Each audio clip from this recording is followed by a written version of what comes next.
What's up, everybody? Welcome to Livestream. Welcome back. Y'all should be saying welcome back to me, because I've been gone so long. Haha. Well, you can if you want to. I don't mind. Welcome back. We're here to stream. We're here to talk about FPV, answer some questions. I gotta get back into the groove. I'll get back into the groove with a question from Elite Plans, who asks, what's this style of music considered? I believe, so the artist there is Vengent, Vengent, and I believe he is classed as drum and bass.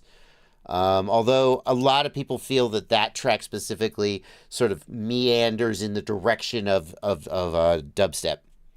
Blunty points out it doesn't have to be Elite Plans. He may just have 1,337 plans. Fair. It is good to be back with you guys here in the as CoffeeZilla would put it, in the $10 million studio. What a great shtick! You know, when I first started streaming, I emulated Dr. Disrespect because he was who I was watching. Now I'm dropping references to CoffeeZilla. I guess I've slowed down in my old age, but be that as it may.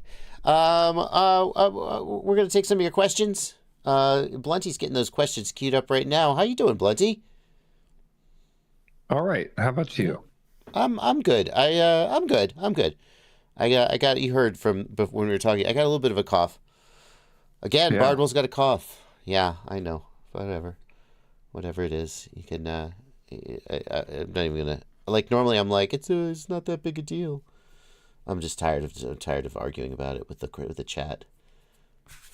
So I'm doing good though. I'm glad to be here with you. And Blunty is queuing up those questions. Queuing up the questions here. He's taking questions from the YouTube chat, from the Discord server, of course. What's up, patrons? Over in the Discord server. No. I don't mean to add anybody as a moderator. Stop. Oh, did I? No. Stop. Oh. No. Thank you. There we go. And if you hit the $sign down here at the bottom and leave a super chat, I will definitely read your question. Everything else is discretionary, per my decisions as the guy we're doing the stream. But super chats, there's a almost ironclad obligation to read them. So we'll do that in a little bit. But first, let me just real quick get this super chat from Bruno Maya, which came in before we started up the queue, and I'm afraid we're going to miss it. Bruno Maya, thank you for a €2 super chat. In 2024, do you still have the same opinion on lithium high-volt batteries? Very good question, Bruno. For those who don't know, a high-volt LiPo is a battery that is designed to be charged to a higher voltage than a standard LiPo. So, like LiPo, the maximum voltage, if you ask somebody, they'll tell you it's 4.2 volts. But it turns out you can charge a LiPo higher. Now, you shouldn't for safety reasons. You can, though. It's not like when the LiPo hits 4.21 volts, it immediately bursts into flames and explodes, right? 4.22 volts, 4.25 volts. You can overcharge a LiPo, and as someone who has a few times in my life intentionally blown up a LiPo for the sake of a demonstration or a test, I can tell you they're harder to blow up than you think when they're new and healthy. When they're old and beat up, that's when they get really dangerous. But I've found that if you have a new healthy LiPo and you want it to blow up, it usually doesn't blow up until like 4.4 to 4.5 volts, which is preposterous. Just really impressive, to be honest with you. So you can overcharge a LiPo, but the problem is it damages the LiPo. The increased risk of fire for between, say, 4.2 and high volts go to 4.35 volts is I would gut check that as some, but not as much as you think. Like the definitely going to light on fire point is still higher than 4.35. But you reduce their lifespan. And in fact, it's even charging LiPos to 4.2 volts reduces their lifespan. If you charge a LiPo, it's well known that if you charge a LiPo to like 4.1 volts instead of 4.2 volts, you'll like double its lifespan. Okay, I'm playing fast and loose with the numbers there, but it's something like that. And so, for example, I don't know about you, but my laptop, there's a setting where you can tell it to only charge the battery to 80%. And it doesn't fully charge the battery, and it increases the battery's lifespan. So there's this spectrum where you can charge the battery really high and get more milliamp hours out of it, but you wear it out faster. And that's what high volt LiPos are doing. Except here's the thing. The argument is that high volt LiPos have some difference in their chemistry or their construction that lets you overcharge them without degrading their lifespan. And I think there's some truth to that. A long time ago, when high volt LiPos first came out, there was some testing, and I didn't feel like they actually had much benefit compared to standard LiPos. Like, you could overcharge a standard LiPo and you would pretty much be in the same situation as if you bought a high volt LiPo. These days, I think that there is some advantage there. There's been more testing. There have been evolution in the changes in the chemistry and in the construction, and I think that high volt LiPos do deliver on some of their promise. But you still won't find me using high volt LiPos most of the time, and the reason for that is that a high volt LiPo, like most of the time, I think it's just not needed, and I don't think it gives that much more performance, that much more power. What I tend to see happen with high volt LiPos is at the very beginning of the pack, the voltage is at 4.35 volts instead of 4.2 volts, and you have just a little more power. But very quickly, you know how a LiPo, the discharge curve kind of goes like this, right? Well, with a high volt, that initial dip has just a little more oomph to it, but the actual plateau is about the same, okay? So you get a little more power at the beginning of the battery and a little more lifespan, but not as much as you would think. And so, unlike a 5-inch quadcopter or any quadcopter where I can have a reasonably sized battery, I'm not going to worry about high volt. I'm just going to use standard LiPos, save my money, and I'm going to be doing fine.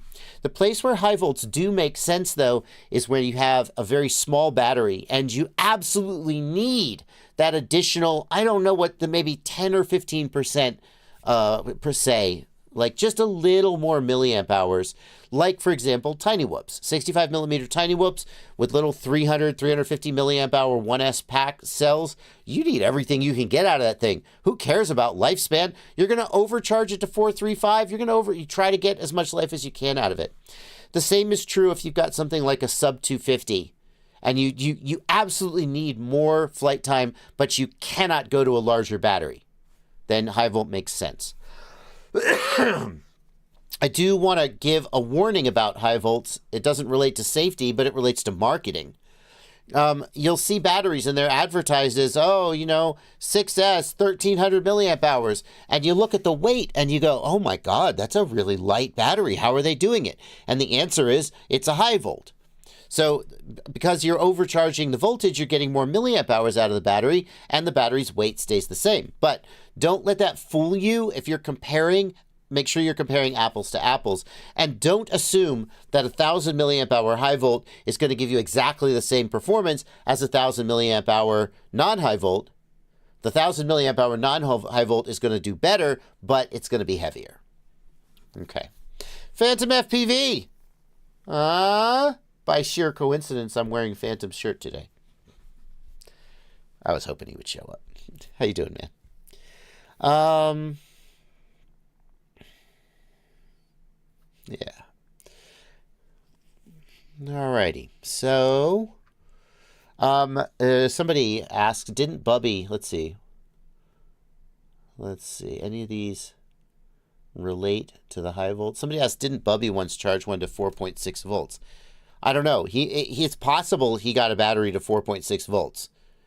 Like, in my experience, they blow up somewhere around 4.4 to 4.5. I mean, if he got one to 4.6 and flew it, it was on the bare edge of fire. But it was not in good shape when it was done. Like, that's not good for them. So, Excuse me.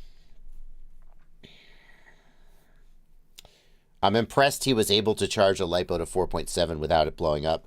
But good quality cells will do it. They will do it. It's not safe and it's not recommended.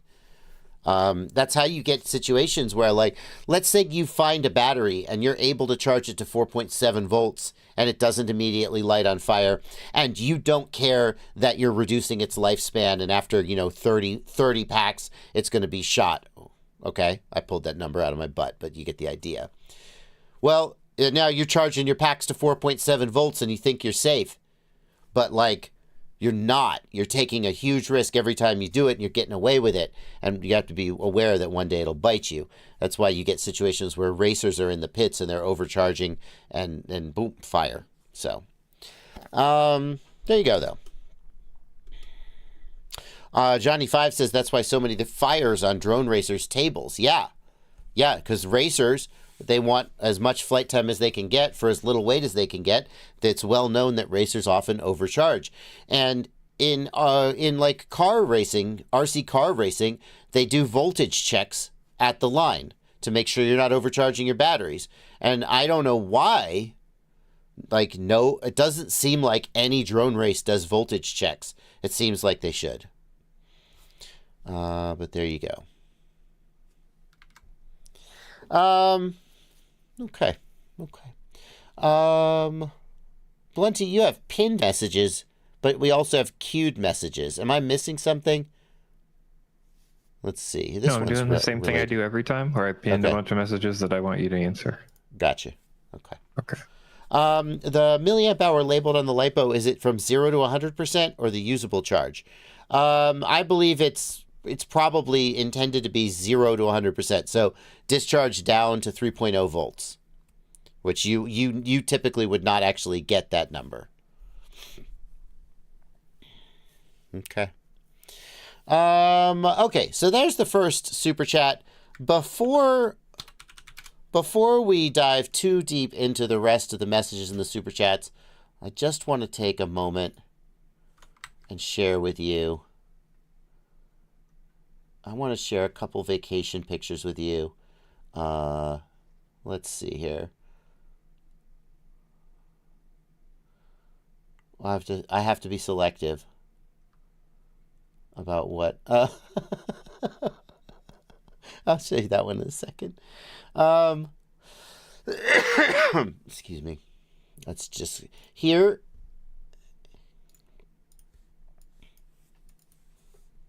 Here is the care package that Fabio and Maria brought me. Why is it off center like that? That they brought me. Very kind to them. A bunch of Italian and Swiss delicacies. Okay, go. Here. Okay, go.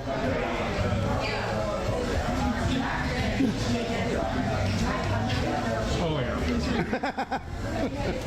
Well, now you have to play it up. Don't. I'm done. That's Fabio at the beginning of the vacation enjoying an American burger for the first time. We went walking. In Knoxville. We walked around Knoxville, and while walking around Knoxville, I noticed this. This is unrelated to Fabio's trip. I noticed this, and I went, "What the hell? That's a quadcopter." And I zoomed in on it, and I don't know if you can read this. Heads up, FPV. I found a tiny trainer that Evan Turner crashed and left on a power line because you can see it's snagged. There's no way to get it down. And I called him. I messaged him, and I said, "Hey, Evan, this yours?" And he goes, "Oh, ha, ha, ha, where'd you get that picture?" And I was like, "I took the picture. I'm standing right underneath it." And he was like, yeah, I got to figure out how to get that down. So, that was great. There we go. Enjoying downtown Knoxville. Let's see. I'm not going to show you all my vacation pictures, but I took him to Buc-ee's, right? If you don't know what Buc-ee's is, you have no idea how special that is. Oh, they made me an Italian meal. It was delicious. Thank you. And let's see. We went to Graceland. Fabio loves Elvis, so we went to Graceland. And let's see here.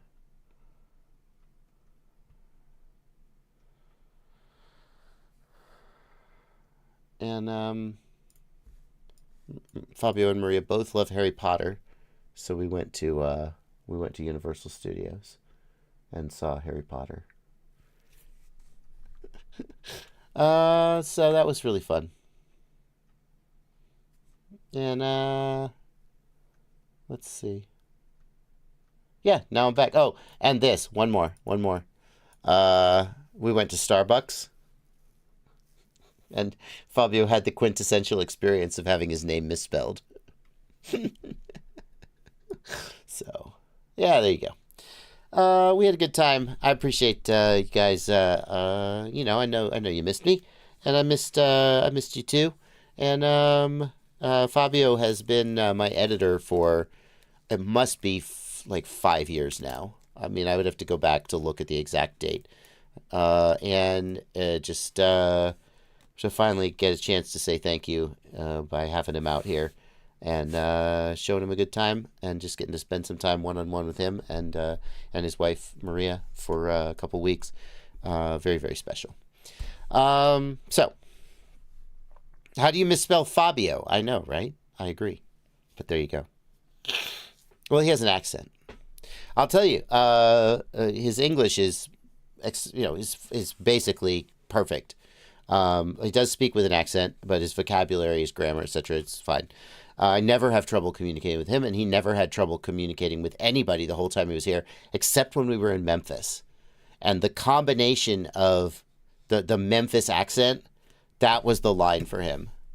And we'd be sitting there and somebody would, I'm not going to try to do a Memphis accent because without it being right in front of me, I couldn't even begin. But somebody would say something like at the hotel or the restaurant and I'd be like, did you get any of that? And he was like, none of it. So anyway.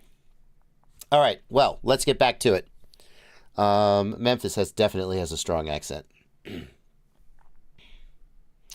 What's the trick to getting 50 megabits per second with Walksnail? Jean-Claude, have you unlocked your goggle? Blunty, I don't know if you are already know the answer, but I'm going to ask you in case you can back me up on this. It's been so long since I unlocked my Walksnail goggles, I almost don't remember. Aren't they locked at 25 megabits per second until you do the unlock on them? Do you know? I do not know. No, okay. I know that you have to unlock. I know you have to unlock the Walksnail goggles. What does it do? It unlocks the additional channels. I think it also unlocks the 50 megabit per second mode. That's my belief. The chat's going to tell me. Yeah, chat is backing me. Well, one person says no, one person says yes. More channels and more power, but not high bit rate. Are you sure, Toady RZ? Well, like on DJI, right? You get one at the 40, Yeah. at the like 50 megabits. I mean, that's with the 03. But I'm pretty sure on the V2 you don't get 50 megabit per second until you do the FCC and or the unlock. Unlocking FCC mode. Okay, we'll definitely try that. Yeah, I mean, if you haven't unlocked it, you definitely should. Let's see here. Let's see what good old Oscar Leon says. Doesn't seem to say. No, here we go. Unlocks all channels in 25 megabit per second. Unlocks Avatar standard unlocks. Yeah, I don't think you can do 50 megabit per second until you unlock the additional channels. I'm not sure, but it's my thought. So if you haven't unlocked them, you should definitely unlock them. All right.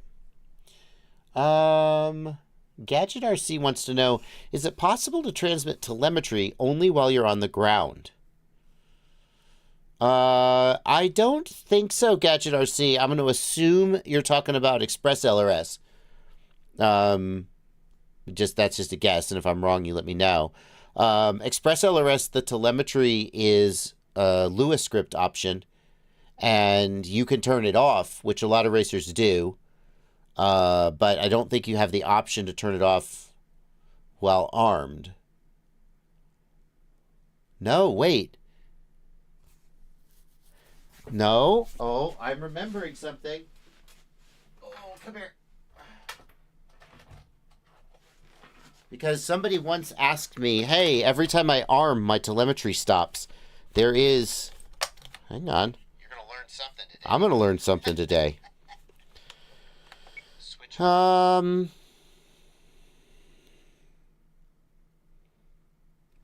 Okay.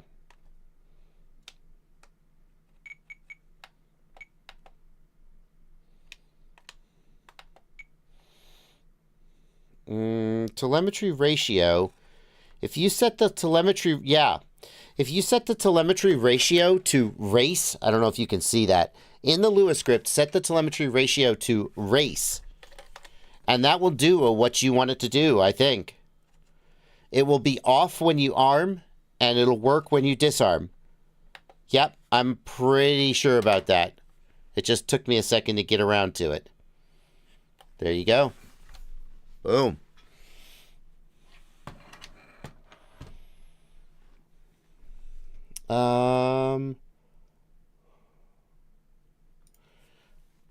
Natalie Lelone wants to know, will muscle memory from a 5-inch quad in the Skydive Sim translate over to a 1S 65mm quad? In a way, yes, but in a way, no. Yes, because fundamentally learning like what the sticks do and how to control the quad will transfer over, but the actual throttle position and the rates and the physics will be different. So, like, I like to say that, like, once you know how to fly a quadcopter, you could fly any quadcopter as long as you take it easy when you first take off and don't just freaking go nuts. You just have to be a little slow and careful on the sticks. But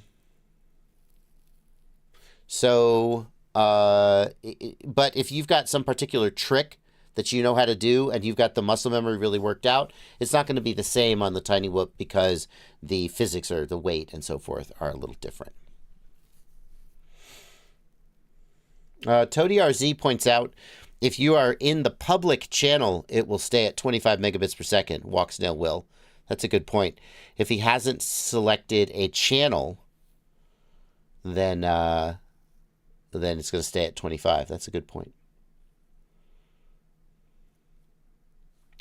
How about charging a hot LiPo? I've always charged them fresh out of the helicopters, and the resistance is less than 1 ohm. What's your opinion? I have heard some studies that seem to indicate that charging batteries when they're warm is better for them. I don't really worry about it. I'm not going to like heat up my LiPos. I'm going to charge them when it's convenient to charge them, and that's that. As long as you're not charging at a very high rate, I don't think it makes much difference. But I'm not sure.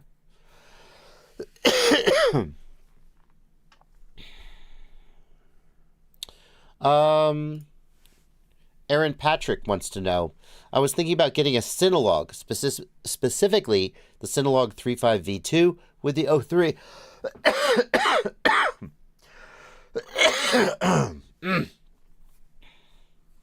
What receiver protocol should I go with? I have a TX12 with multi-protocol module, but I'm newer to receivers than FPV.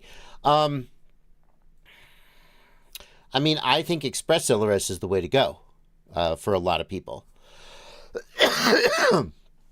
Express LRS has a bit of a learning curve, but it has great performance. It's inexpensive and has really good performance. It has a really good value. And it just seems to be where FPV is going.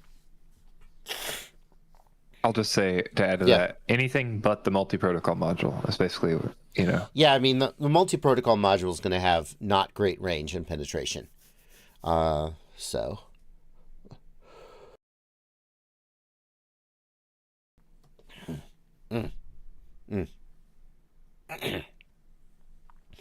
Tim Gutentag says, I don't like charging hot packs because packs getting hot while charging is the first sign before they blow up. Yeah, that's a good point, Tim. That's a very good point.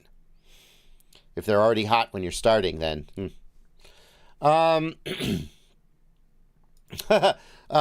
Perseid Archimedes says, I found some motors for my build, but they only come in one thread direction. Can I use them? Yes, absolutely. The days when we had clockwise, counterclockwise threads on our motors, long gone. And the reason for that, I think, is turtle mode. So with an airplane, the prop only goes one direction, right? It always spins the same direction. Therefore, you want the thread on the prop to be opposite the direction that the motor spins so that the prop is always tightening itself and not loosening itself. With a multi-rotor, the prop goes both directions because when you activate turtle mode, the props reverse. And so if you have a nut that is tightening when the motor goes forward, as soon as you turtle mode and you hit a branch with the propeller, the nut will loosen up. It'll be loosening. And so the answer is to have good quality nylock nuts that are put on tight and that don't back off. And therefore, it doesn't matter if the motor spins clockwise or counterclockwise, or it doesn't matter which way the threading is. So basically all multi-rotor motors today are standard thread, and that's just it.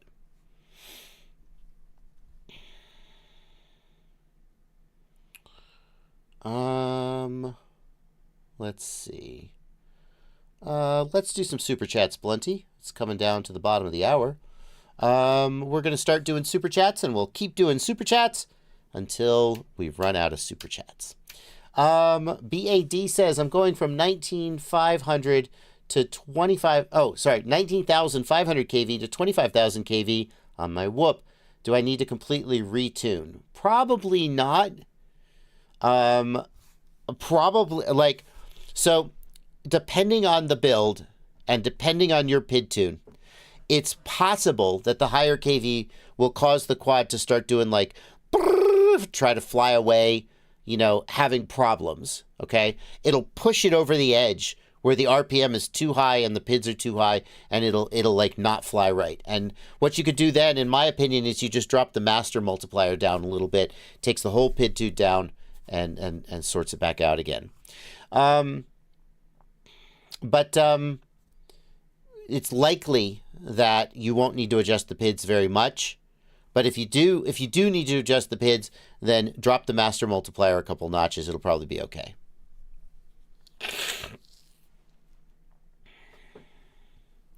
You have kept me flying time and time again. Thanks, JB. Thank you, Chance Beck, for a $2 super chat. Appreciate that. That's very kind of you. Nathan Wiggin says, this is happening on several HD0 Freestyle V2 VTXs. In the goggles, I can only pick 25 or 200 milliwatts. Most recent unlock, VTX firmware, and VTX tables. Thank you for a $5 super chat, Nathan. I don't think you unlocked it, with all due respect. When you do the unlock procedure on the HD0 Freestyle V2, you have to flash the unlock firmware, then you have to unplug the programmer, because if the programmer is plugged in, the VTX won't power up. You unplug the programmer, you power up, and the blue LED goes blink, blink, blink. And at that point, it's unlocked. Then you unplug, you plug the programmer back in, and you reflash the standard firmware.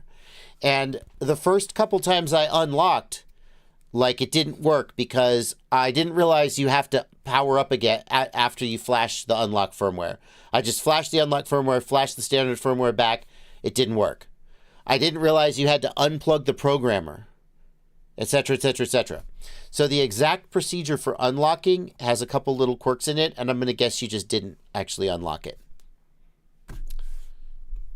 Yep, Edmonds FPV says, I didn't power up after flashing. Yep, that's it. And what will happen is, when you power up, watch that blue LED, and it goes blink, blink, blink. and that means it's actually unlocked. So what's happening there is that the unlock firmware, what you would think it does is that you flash the unlock and it unlocks.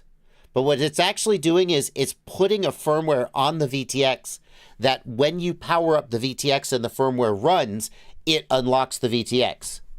And so simply flashing that firmware doesn't actually perform the unlock. Jean-Claude, yes. Bitrate is what selects 50 megabit per second. High bitrate is 50 megabit per second.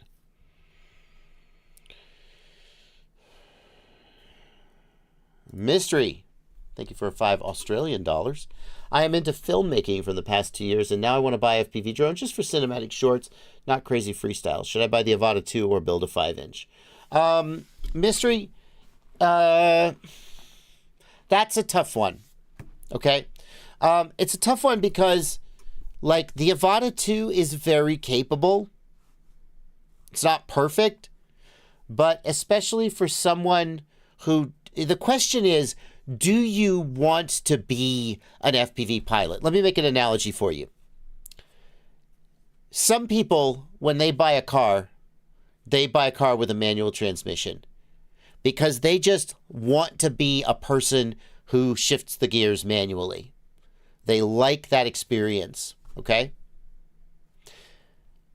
Even though a lot of times modern automatic transmissions are faster and smoother, they don't care. That's just what they want. And I don't mean to suggest that like FPV is inferior to the Avata. Like some people would say, well, in this day and age, a manual transmission is inferior to like maybe a paddle transmission or a good 10-speed automatic or whatever. I don't mean to suggest that FPV is inferior, but what I mean to say there is that they're looking for a specific experience. It's not necessarily the end result that they care about. If you are looking for the experience of flying an FPV drone, the only way to get it is with an FPV drone. The Avata is very good. You can fly it in manual mode. But at the end of the day, an FPV drone is going to be unique. And the Avata isn't 100% of the experience of an FPV drone. In many ways, the Avata is going to be able to give you a certain result faster in terms of the shots it can get, but there are going to be some shots that an FPV drone can get that the Avata can't necessarily get. There are going to be shots that the Avata can get that the FPV drone can't get because the Avata has a gimbal that tilts up and down, okay? So, like, it's not like one is clear. I'm not saying the Avata is definitely better, but get the FPV drone if you just like FPV drones. I'm saying they both have strengths and weaknesses, but if you don't, like, if you buy a car with a manual transmission in it and you don't know how to shift a manual transmission and you have no interest in shifting a manual transmission, you're not going to have a good time with that car. Flying an FPV drone requires a lot of skill. Maintaining an FPV drone requires a lot of knowledge and money. So you have to know that if you get the FPV drone, you want that experience. Whereas if you get the Avata, it is much more of a kind of just a handheld, here, just go, have fun experience. But it's a little bit more limiting in some ways.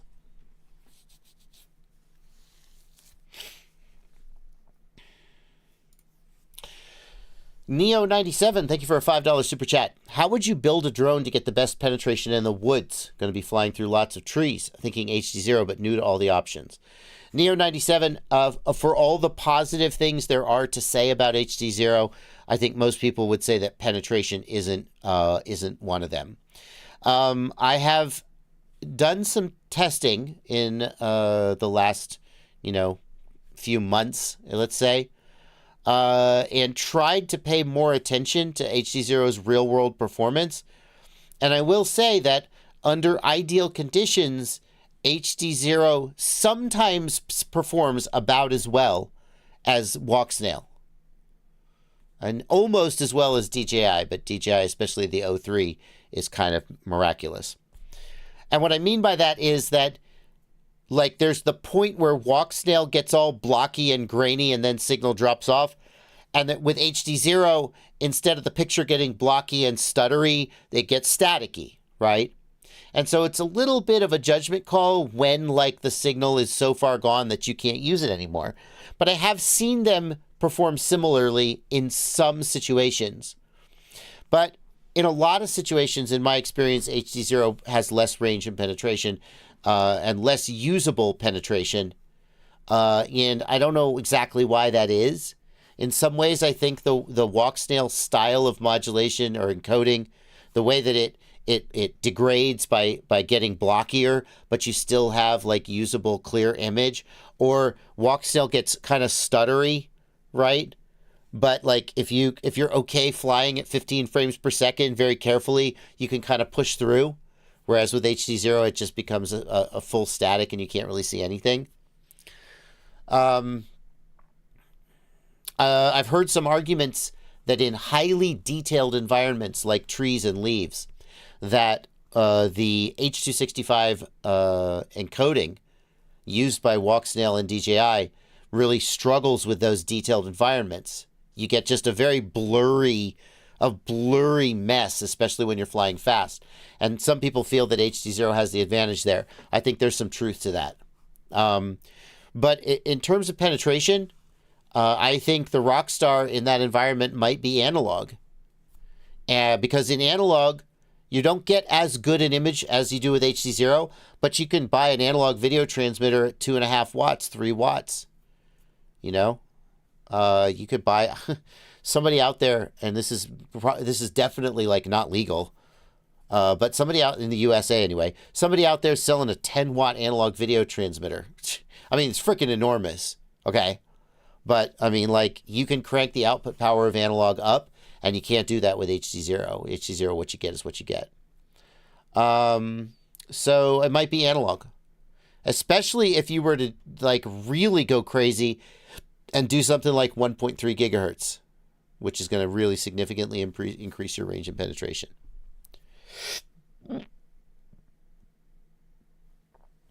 Excuse me. Okay. Hang on, I have to mute my phone. I'm getting notifications. It's distracting me.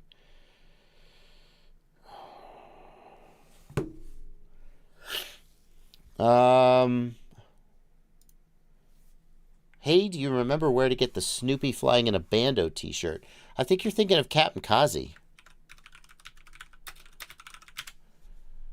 Where does Captain... Oh, man. Help me out, guys. Wait. No, I didn't mean Captain Jazz. Maybe it's 2 words. Captain Kazi. There we go, I found him. Captain Kazi. Uh-oh. Oh, come on, Captain Kazi. Okay, Captain Kazi's website has an SSL problem, and I cannot visit it. Okay. Well, that sucks. What about creatorspring.com? This is... Oh, hey, look. Is this the exact shirt? Is this the shirt you're thinking of?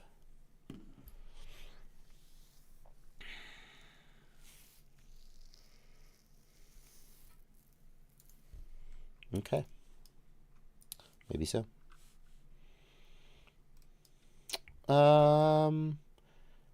Did you... That's the one you're looking for, the... Oh, hang on, let me give the URL. It is captainkazi.creatorspring.com. I'll put that in the chat in case anyone cares. Captain Kazi has a ton of great designs that I really like. Oh, this is from last year's... Wow, that's a deep cut. This is from last year's Rampage, or maybe this year's Rampage, when they flew down in the reactor, or they called it the reactor. It wasn't really a reactor, I don't think. There was this giant industrial pit they flew down in. Oh, man. I don't even feel entitled to wear that shirt because, to be honest with you, I was there at that year, but I wasn't actually around for any of the reactor BS. What do you mean this year? I thought they locked that down, so they were like, you can't do that this year. I wasn't at Rampage this year. Unfortunately, I wasn't able to attend. Were they flying? Did they fly the reactor this year? Did they find a way to make it nominally safe? That's great. What a blast. Okay. Well, let's not spend any more time talking about fun things that I didn't go to. What's the best way to calibrate the voltage regulator on a tiny whoop? Asks EECNRO. Mine is off by 0.10 volts. I'm on Betaflight 441. I think you mean the voltage sensor. I'm going to guess that you mean the voltage sensor. The voltage regulator is outputting whatever voltage it's going to output. I don't think it's easy for you to change that. And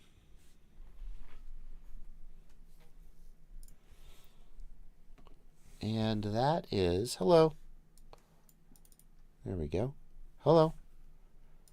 That's going to be in the, whoops, how about this?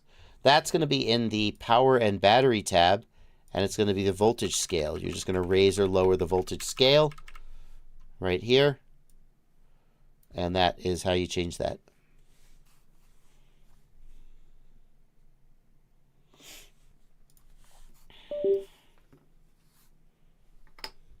Fire on the Grom. Thank you for a $6 super chat. I've been a 3D helicopter pilot for about 10 years. Should I try prop reverse mode for FPV quads? I always wanted to give my quad negative pitch. 100% you should try it. I mean, what's the worst that could happen? Right? You crash? No, 1,000%. Like, your hardware already can do it. And even if you don't have 3D props, you still get some reverse thrust. It's just not as much. And so it's still 100% worth trying. So yeah, totally do it.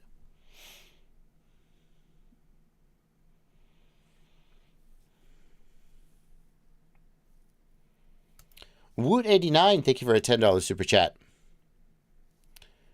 I just built my first drone and I'm getting my motors burned while using turtle mode. Any idea how to prevent the motors from burning? That's a tough one, Woot. So the first thing I would want to know is, are your motors super hot when you're flying normally? Like, for some reason, is your setup on the edge of burning the motors anyway, and turtle mode is what's pushing it over the edge? You see what I mean? Or is it specifically turtle mode and the motors are cool or maybe slightly warm the rest of the time? If you're burning your motors in turtle mode, one of the common ways that happens is if the motor is blocked, like it's stuck in a tree, and you're just thrashing the props. The sudden starts and stops of the motor are much more likely to fry it, okay? Or fry the ESC. So you got to go easy. You got to go easy on turtle mode. Don't just whack the sticks around. What you got to do is you kind of got to feel like with the stick, and kind of and slowly deflect the stick a little more and more to see if the prop is blocked. And if the prop is blocked, maybe try and move the quad a different direction. Don't just go nuts slamming the props around. Like what I do when my quad is crashed and I don't know if like the props are free, I carefully deflect the stick and I listen and I watch the quad's movement, or if it's a front prop, I watch in the camera if I can see the prop, and I see if the quad seems to move and the prop seems to be free. And so like if the quad is hanging in a tree and I push roll right and the quad kind of goes dick, dick, dick, dick, well, maybe it's jammed up. But if I push roll left and it kind of goes whoosh, whoosh, whoosh, well, now that one's probably spinning freely and I can go a little harder and I can try and flip it out of the tree.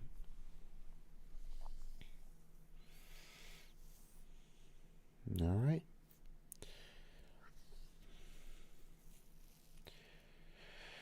So my guess is, if the motors are cool when you're flying right side up and they're specifically smoking when you're doing turtle mode, my guess is you're being too aggressive on the turtle mode, and you're trying to spin the motors when they're jammed up.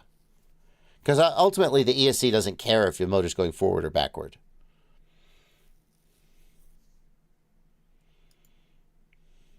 Diver FPV. Diver FPV, thank you for a €5 super chat. I did get your mail. I just haven't responded to you about that project because that's just not a project. I've just got a lot of stuff that I'm working on right now, and that's not a project that I'm pursuing. Okay? So I appreciate that message, and I did check it out. It's interesting what you've done. But that's just, I'm not doing that right now. Thank you for your donation. If there's something, Diver, if there, I see that it, like, I could see that you, because you really want to connect with me on this project. If there's some, like, my impression from your email was that you wanted to share that project with me, and I read it and was like, interesting. Maybe I'll take this up again another time. If there's something specific you want, like you want to ask me a question about it, then by all means do. But I got the impression that I did a thing, and then you were like, hey, I did that same thing. Isn't that interesting? And then that, yeah, if there's something specific you're looking for, by all means, let me know. John Rahouj. I don't know how you say your name. GPS rescue over MSP has been fixed in Betaflight 451. Dev, see my remarks earlier. Velocity to home was not being calculated at all. Hey, John, are you the person who we argued with when you were saying you thought there was a bug? And we were like, I don't know. Was that you? Let me do a filter on the chat so I can see if you reply. Yes. Okay, so good. I'm glad you're here, John. I didn't go back and rewatch those clips. So I'm not sure. Like, I think I saw a comment from you, and you were like, yeah, Blunty and Bardwell said I was full of shit. I don't know exactly how much we said you were full of shit. That doesn't sound like something we literally would have said.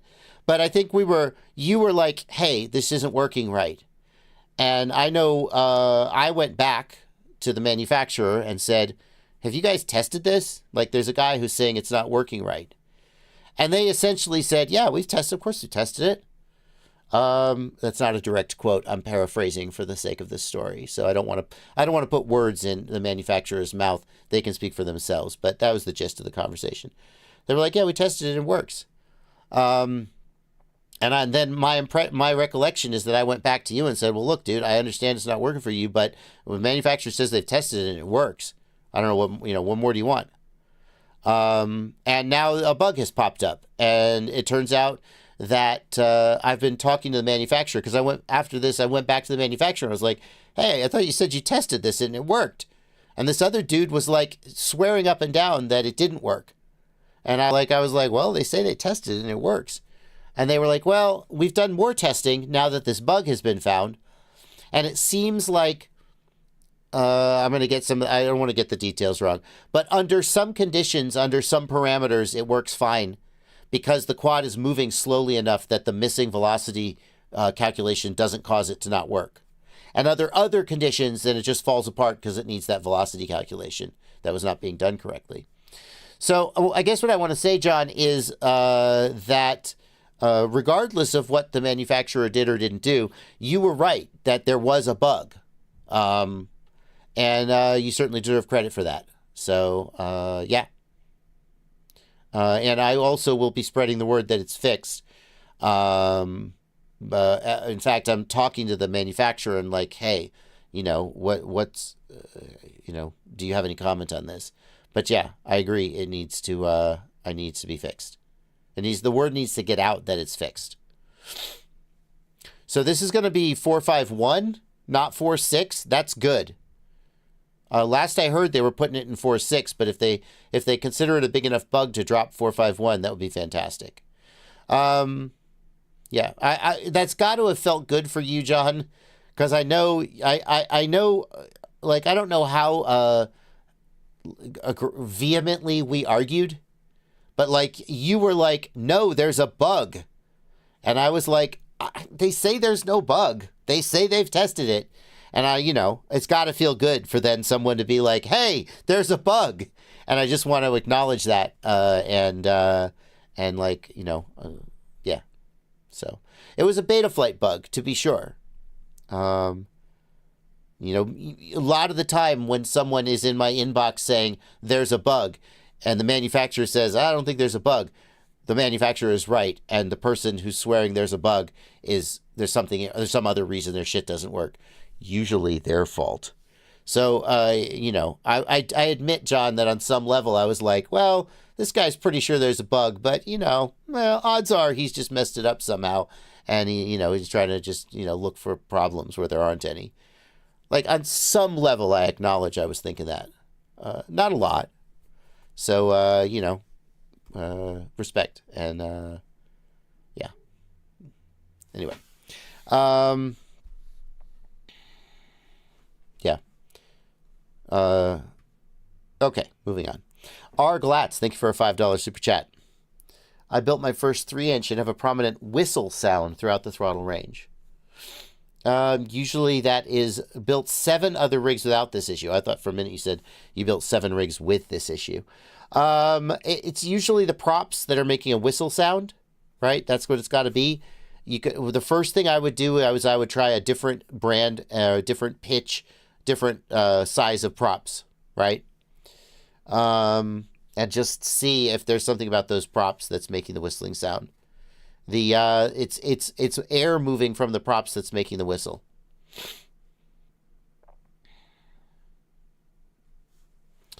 CB Runner. Yeah, thank you for $5, CB Runner. It was a Betaflight bug. And I think what made it hard to track down was that on a slow-moving quadcopter, the bug didn't manifest. And I'm going to guess that that's why the Phoenix MRID guys said that they weren't able to duplicate the bug. But that's not an excuse. And I know how frustrating it is when you're sure you've found a bug and everyone's telling you you're wrong. And then in this case, it turns out there was a bug and you could feel good about being right. But I don't want, and John, I want to be explicit here. I don't want to put you in a situation where, like, you were right and I was wrong, and then I don't give you the respect to say you were right and I was wrong. And instead, I'm just like, whatever. I'm just not going to talk to this guy. So it's the least I could do, really.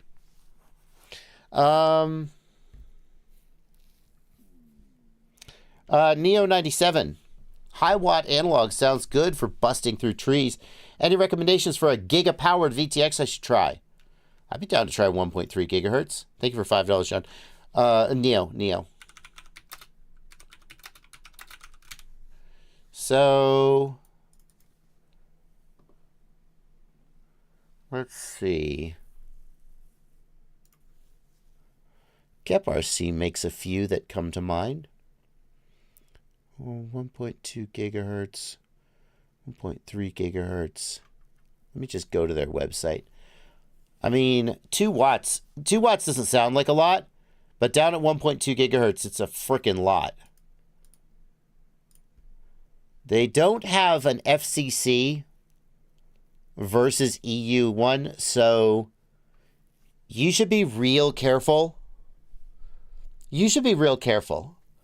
Because in 5 gigahertz, basically, there's nothing you can do to cause problems for anybody outside the 5 gigahertz band. But in 1.3 gigahertz, there's some stuff nearby in the US.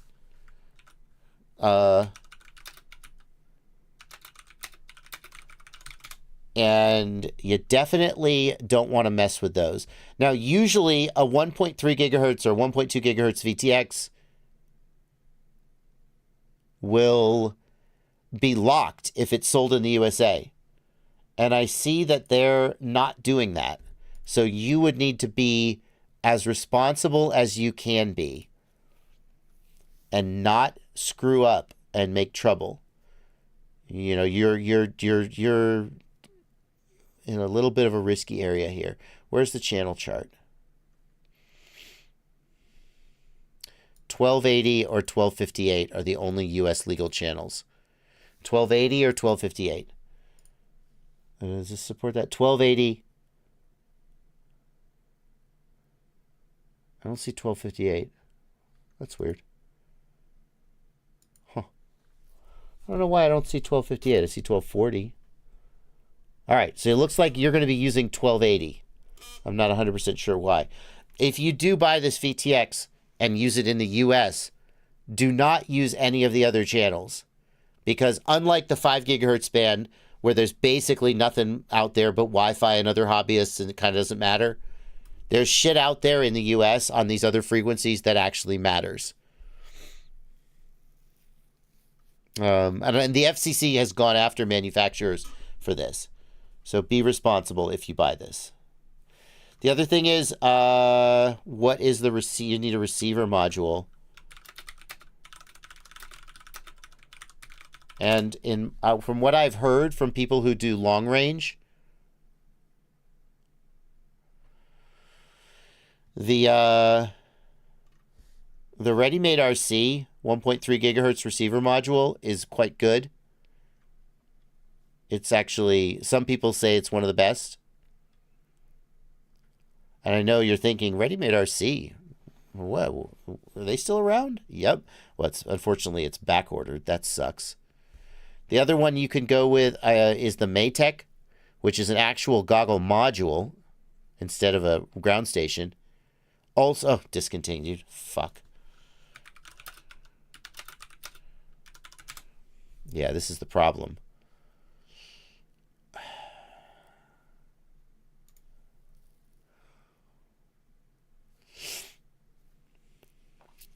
Yeah, okay. Give me the link, please.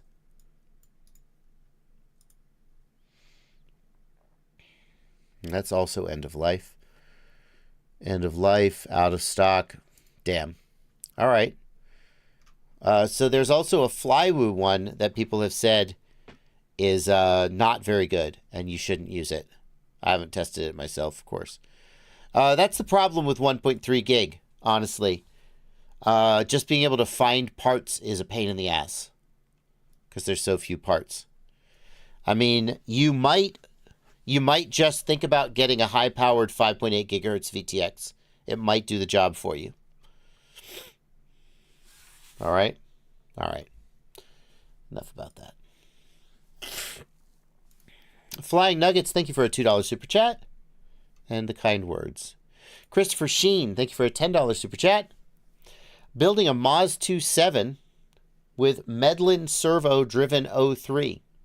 After replacing the O3 camera cable with the 300mm, I get no video feed. I do get the iNav OSD. Yeah, so your camera cable is the problem, but you kind of already knew that, didn't you? You get the OSD, which means the VTX is working. There's just no signal coming from the camera. Sorry to say, you're going to have to open up the... what I would do is I would reseat the cable at the VTX, and I would unplug and reseat it, and then do the same at the camera. Chances are everything is fine. You just didn't seat the cable correctly. Or it came unplugged while you were putting everything back together. This is not a firmware issue.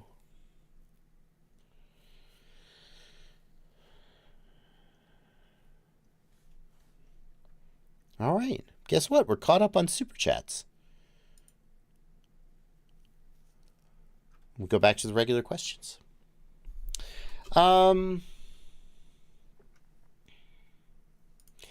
Is it normal for an old motor's shaft to just snap when putting on props? No, that's not normal. Absolutely not. Here we've got a picture from One Eye showing what happened to them. Nope, that's a bad casting. Like, in my opinion, that's a bad casting. Like, it shouldn't break like that. No, not at all. Yeah, it almost looks like it's like chemically changed or something over the time, and then it's like become brittle, or it's so weird. I mean, it's hard to say. Like, what would the inside? Is that a casting? The shaft is milled. What's going on here? That's not a casting. I'm sorry. I apologize. I saw that texture in there, Blunty, and my mind immediately went to that's like an aluminum casting. But obviously the shafts are not cast. They're milled from a solid piece of aluminum. So what the hell is going on? No clue. No clue. I think that's a manufacturer's defect. Like, even if you're cranking down too tight on the prop nuts, it shouldn't break the shaft like this. You would expect it to, maybe you would expect it to strip, like, because the shaft is aluminum, right? Because it's part of the bell. That's aluminum right here. And so if the prop nuts are steel, you might expect it to strip, but to literally break like that, that doesn't seem right at all. CB Runner also thinks it looks like cast metal. Says billet doesn't fracture like that. Thank you. Okay, so I'm not crazy. That feels like this is a piece of... But there's no way the shaft is cast. Like, this right here is clearly milled. The bell is milled. And this part here, is that a separate piece? Like, why would you cast something with screw threads? That doesn't make any sense. If you cast something with screw threads, you're going to have to chase it anyway. Well, you cast and then mill it, but then you would be like, yeah, I don't know. Do they do something to the surface after, like bead blast it? Yeah, CB Runner is suggesting they milled a casting. Why would you cast it and then mill it? Oh, what if... Oh my God. What if they didn't want to waste all this metal from the billet? And so they cast it in the rough shape of the bell and did finish milling. Wow. Is that how this is always done? I've been in this hobby for a long time. This would be news to me. My understanding is, and I don't know why I think this. I don't know if I made this up in my mind and I'm just wrong. But I would say that bells are milled from solid pieces of billet. I've never seen one break like this.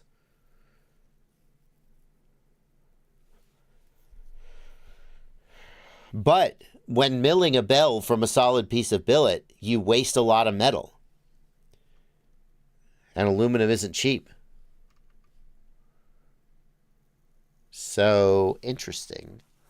Is this go cut open 20 propeller shafts tonight? I mean, probably not. Yeah.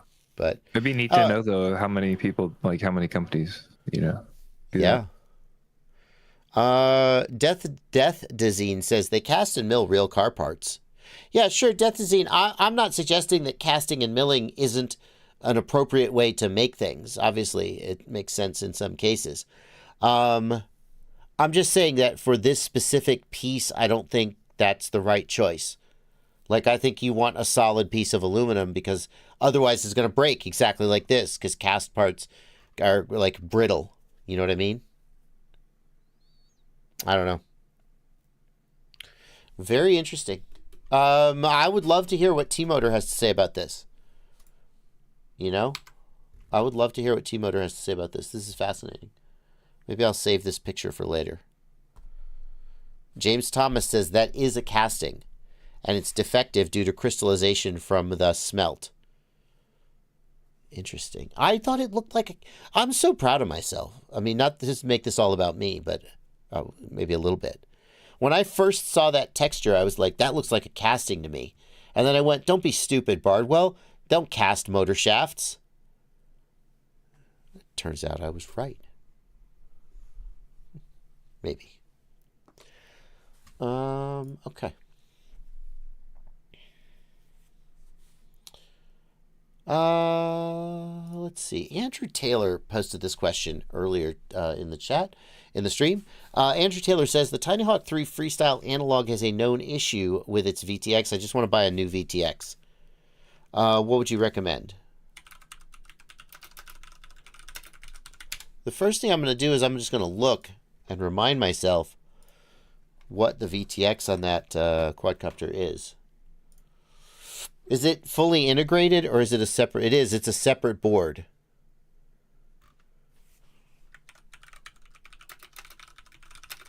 Can I buy the replacement part? Freestyle.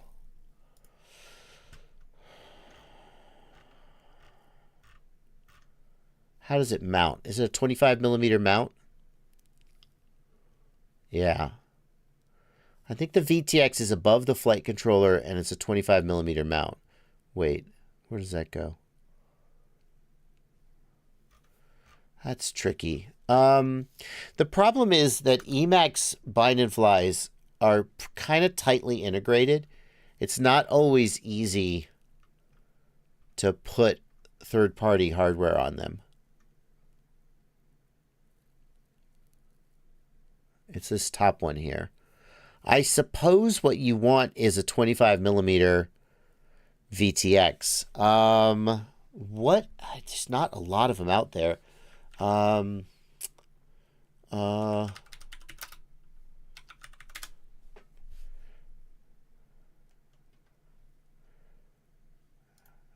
Happy model is going to have some. No, I don't want that. I want I want this one. What's the output power on it? Oh, can I have English? Can I have English?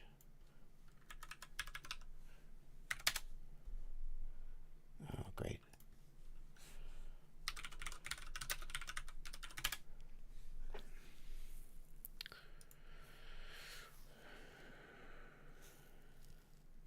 So, like, I would be looking this direction. Like, Happy Model makes some VTXs that mount on a 25 millimeter mounting.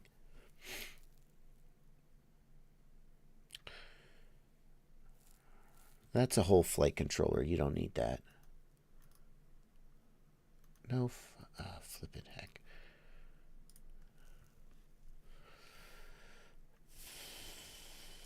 This one. So this might be the direction I would go, but I would want to make sure that it fits. 300 milliwatts. It looks like it would fit.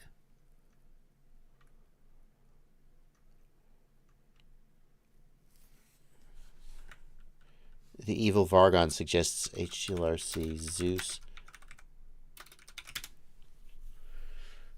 No, Zeus Nano. Yeah.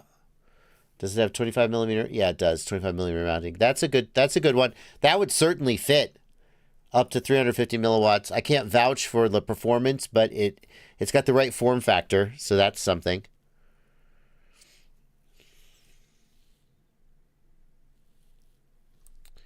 Oh, very interesting. The plot thickens.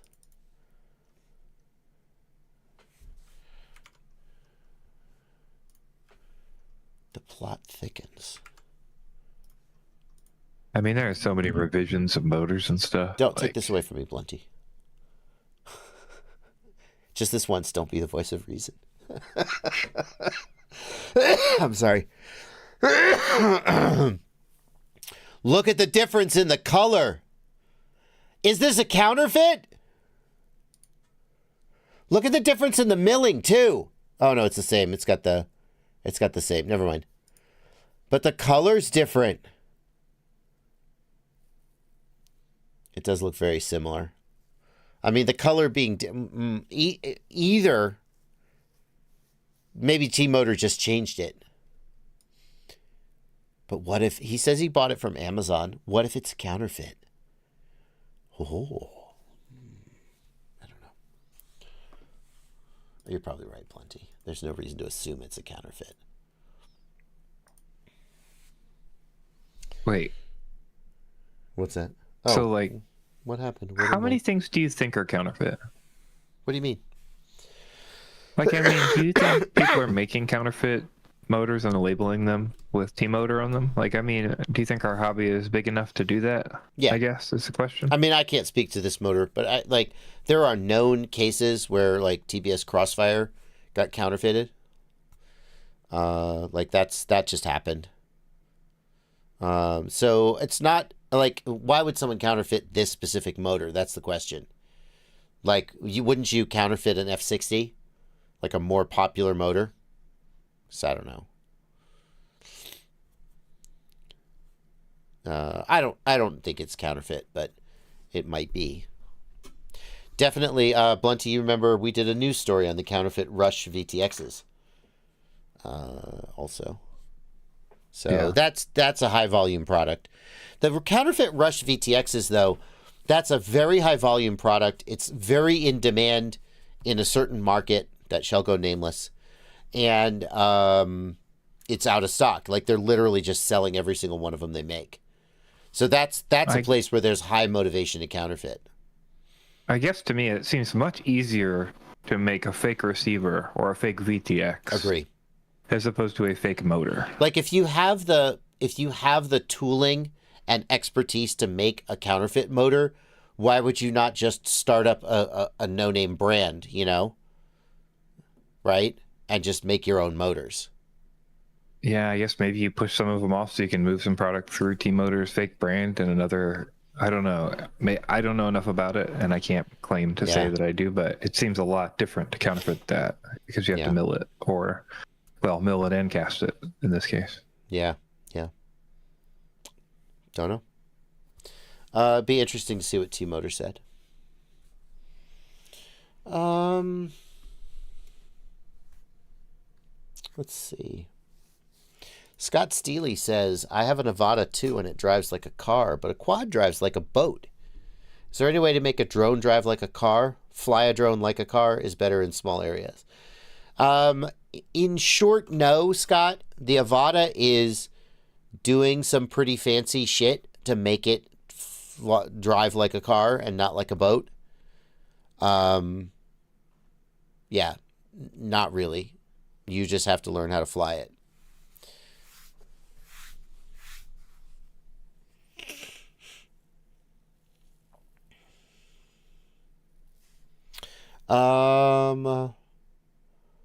What's the best super tight budget GoPro? So, John, what I've done for years, these days I often don't fly GoPros. I haven't bought new GoPros since my current GoPros that I run on my freestyle quads are Hero 8s. And before you go, well, gosh, that means you must have bought them in, 2011. No, I'm joking. But what my strategy has been to go to Best Buy, and the oldest, cheapest GoPro that they have on the shelf, that's the one I buy. And the reason for that is that the Best Buy insurance is still just so good. And even though that Best Buy insurance has gotten a little more restrictive, like they used to just give you a new GoPro, like you just walk in the store, drop your broken GoPro, get a new GoPro, walk out of the store, that's it.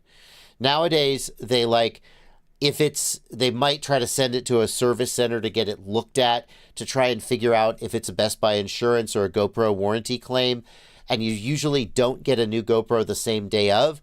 Nevertheless, I think for the price of the insurance, it probably is worth doing, because if you fly GoPros on drones, you're almost certain to break your GoPro. Now, if you live in a country that doesn't have, like, the Best Buy insurance is a USA thing, I'm pretty sure. Even other countries that have Best Buy that don't sell the insurance like that. I could be wrong about that, but that's my understanding. Then it maybe isn't as cut and dried. But my GoPro, my game plan has always been the cheapest GoPro that Best Buy sells with insurance at the day that I'm buying it.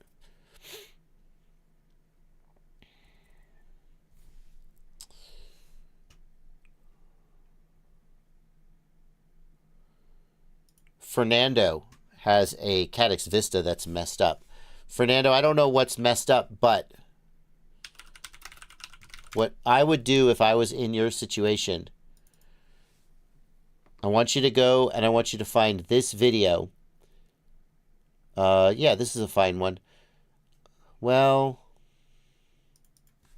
let's see. Maybe this one's better. Yeah, this video.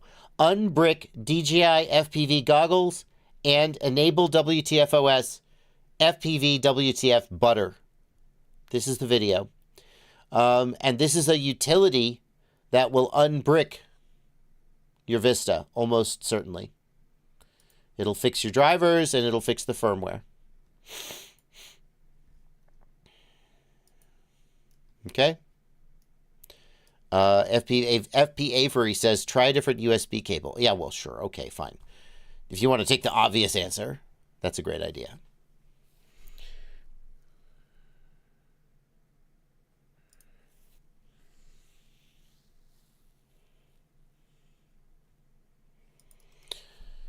Oh my God, we have another person who's upset their question didn't get answered quickly enough.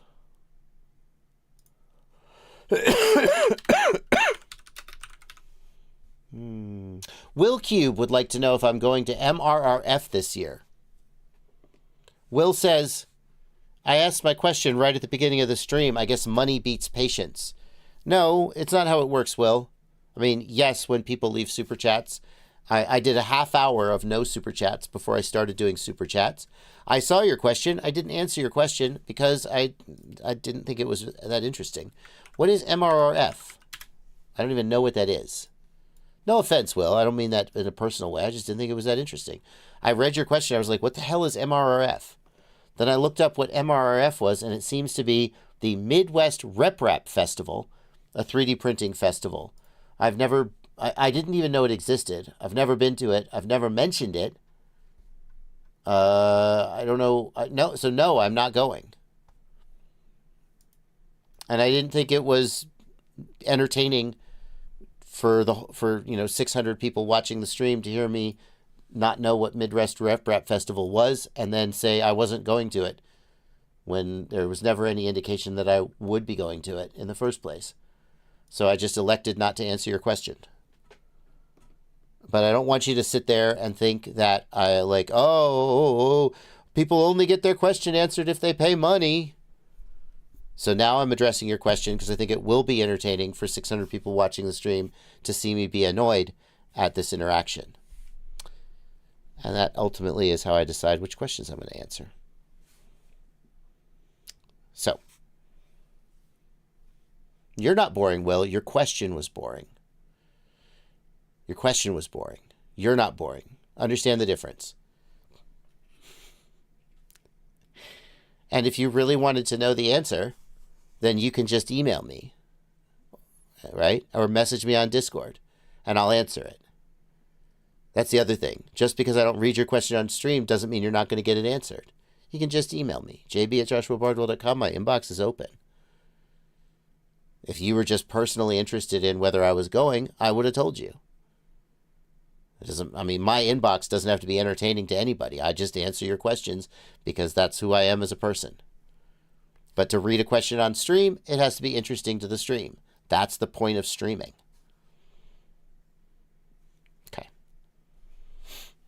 Okay. All right.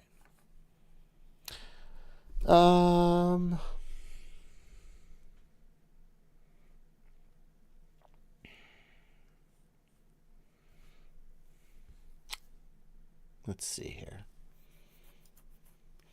I have a pair of Integras that shut down randomly after saying goggles temperature too low. Have you guys heard of this one? No, I've never heard of that.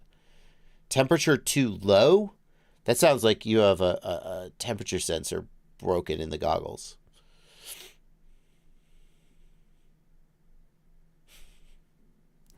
I got a question here from Xscape in the Discord. Xscape has pulled up an oldie but a goodie.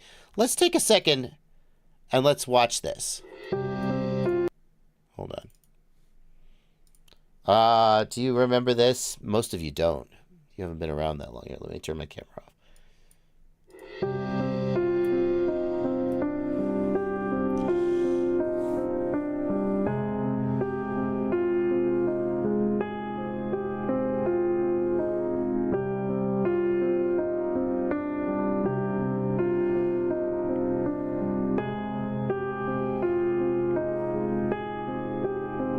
I'm Joshua Bardwell, and you're going to learn something today. You're going to learn something about an object that's so common and mundane that you probably think there's nothing new to say about it. But somebody looked at that object and thought, I can make that better. And the object is Loctite. The stuff that holds your screws on. Yeah, that. Maybe you squeeze a big old blob out onto some paper and dab your screws in it. Maybe you try and squeeze it out straight onto the screws and spill it everywhere. however you do it, there's a better way. And the better way is from Mercury Adhesives, who make a wide line of adhesives, including thread locker. And what they did is they had the brilliant frickin' idea to put thread locker in a nail polish bottle. So there's a frickin' brush on the inside of the cap, so you can paint the thread locker on the frickin' screw.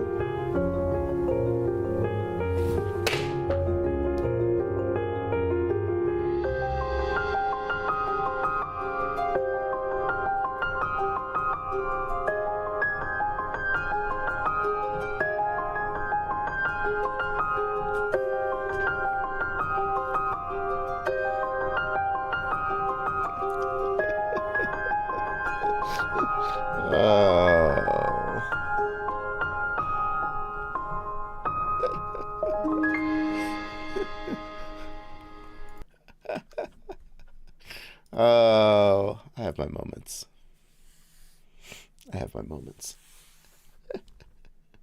That's pretty funny. I was just sitting in a hotel, and I was bored one afternoon, and I came up with that. I have no idea how many takes it was. Fewer than you would think.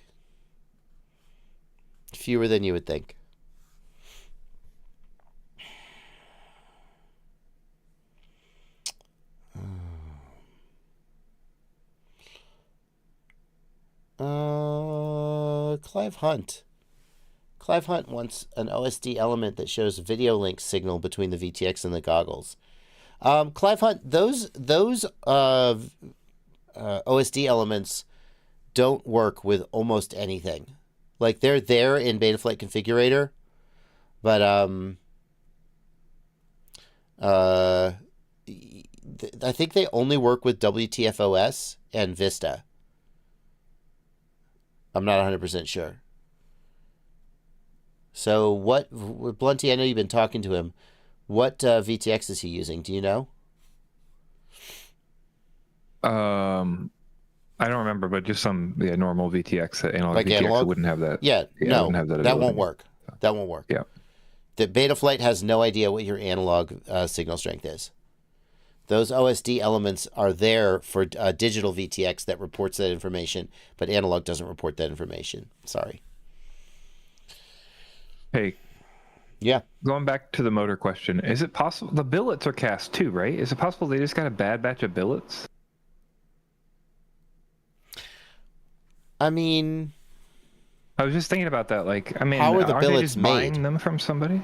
I think they're cast, right? Like, looking it up, it seems like they're just melted and cast.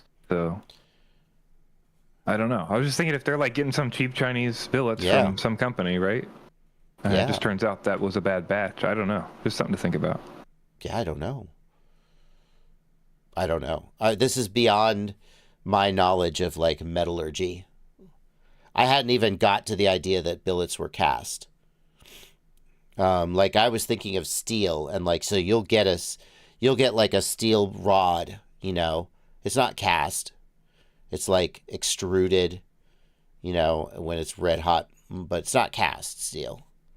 I hadn't got to the point that aluminum is not formed that way, and aluminum is often cast. So I just don't know. I think somebody's got to ask T-Motor. Show them that picture and say, I had 3 break this way. What the hell's going on? Here's what I'll say, though. If you had 3 of these motors snap the shaft like this just from putting the props on, I don't care how much of a... Like, you should just be able to shatter the prop and the shaft is still intact. It doesn't seem like that... It seems like that has to be a manufacturer defect. That's what I would say. Arcomile says... Billet is aluminum that's cast and then pressed so there's no air pockets. Cast is just poured aluminum. There you go. It feels to me like billet is different from like, oh, I did a cast aluminum. You know, like a sand casting or something.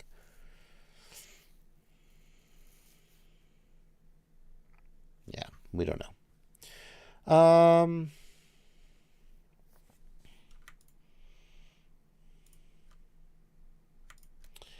Let's see. Escapes. Oh, wait. Fire on the Grom says, I've been trying to find a good 2.4 gigahertz VTX and receiver. Any suggestion? No. I don't think 2.4 gigahertz is very popular right now. It's almost all 5.8 and then some 1.3. 2.4 is, in theory, a nice balance between 5.8 and 1.3, but I just don't think it's very popular, and I'm not aware of anybody making one. Fire on the Grom says he meant 1.3. Oh, well. We just looked at a 1.3 video transmitter and talked about that when talking about penetration through the leaves. So I'm going to let you rewind the live stream or wait for the clip to come out on the Clips channel, but I don't want to repeat that content in the same live stream. So sorry about that.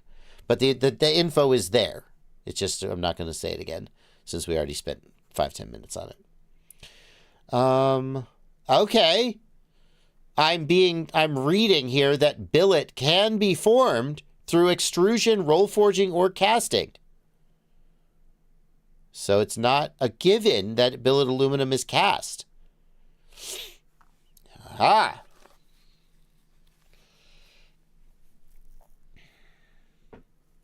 The shafts shouldn't be aluminum. If they were, this would be very common. I'm so suspect of any block paragraph answer now because of ChatGPT. Do you think that might be AI? You never know any day. It's so hard to know now. That's true. Like every paragraph, it could just be a lie. Suspect of when somebody's explaining something. It could just be a lie. Yeah. Yeah, because it could be something they spit out from ChatGPT. ZX80R says the shafts aren't aluminum, or they'd be very brittle. The shafts are steel. The bell is aluminum. The shaft is steel. How are they mated? We're clearly outside of our. We need to stop. We're just spinning our own. This is a classic Reddit circle jerk, where a whole bunch of people have no idea what the fuck they're talking about, are going in circles arguing with each other, and I just don't want to be a part of it. I can tell that I'm outside my scope. Okay. Some people here, by the way, do know what they're talking about. I just can't tell the difference. Okay. Xscape demands a reaction on this. Okay. Oh, that's just the same thing. He asked again. Oh, it's the same one we just watched? Yep. Oh, okay, gotcha. Yeah. I react to my own content.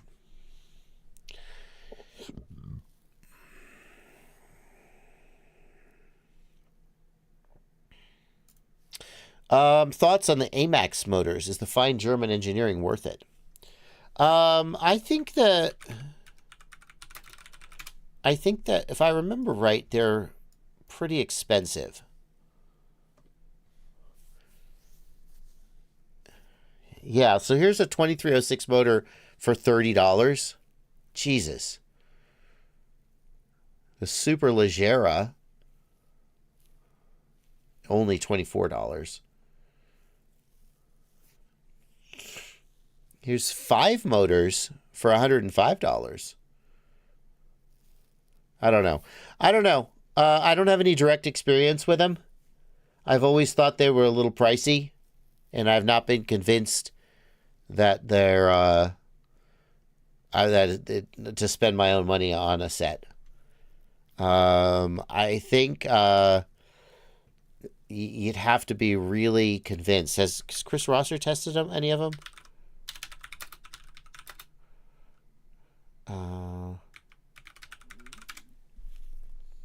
No. He hasn't tested any of them. I'd have to really be convinced there was a reason to spend money on them when there are known good quantity motors out there. Yeah. Like how much better can an FPV motor, a 5-inch motor, really be, right? Like, they're already pushing the limits of their performance. And so, like, these are top price, $24 to $30 is pretty much top tier pricing. I probably would buy something that was more of a known quantity.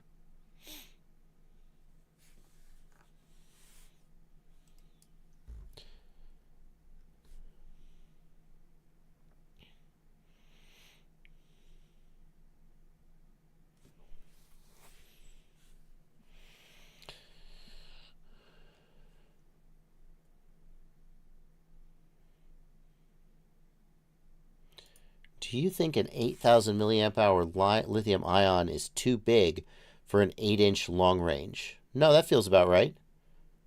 That doesn't seem too big. You know, for an 8-inch? Nah. Send it. Wait.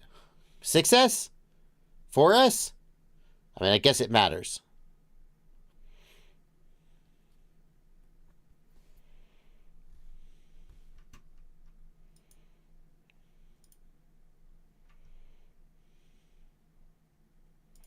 DizFPV wants to know what control link preset to select when using a FlySky controller with FlySky protocol.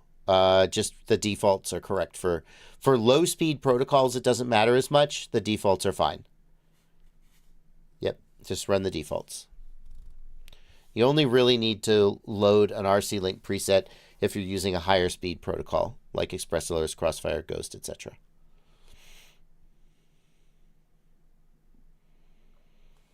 Can we answer the pinned one real quick? Sure. Brittany wants to know why, what would cause the OSD to disappear when arming the quad? I'm using the SpeedyBee F405 V4 stack with Foxeer Extreme VTX at 1.5 watts. Well, Blunty, I wonder if you've got an idea about this, and that's why you queued it. I can't remember if... I thought... You know, there's the OSD and black box bug, and they can't both run at the same time. But I think that's only on V3, right? Didn't they fix that for V4? And the OSD didn't work at all when the SD card was inserted. It had nothing to do with arming, if my memory is correct. So that's 2 strikes against that hypothesis. Gotcha. I wasn't sure if you could like have black box off by a switch, and then if it turned on when you armed or something, it would. I think it's as soon as you. I think it was the SD card detect pin that was the issue. And as soon as you insert the SD card, the OSD stopped working. Gotcha. But I could be misremembering. My guess is that you have motor noise. Electrical noise from the motors is disrupting the OSD. And so as soon as you arm, the OSD kind of goes away. A lot of times when this happens, you'll kind of see the OSD kind of flickering or ghosting like this. In theory, Betaflight can be set up to turn the OSD off. And in theory, you could have your flight controller configured to do that. That's like, how would that have happened by accident, though, right?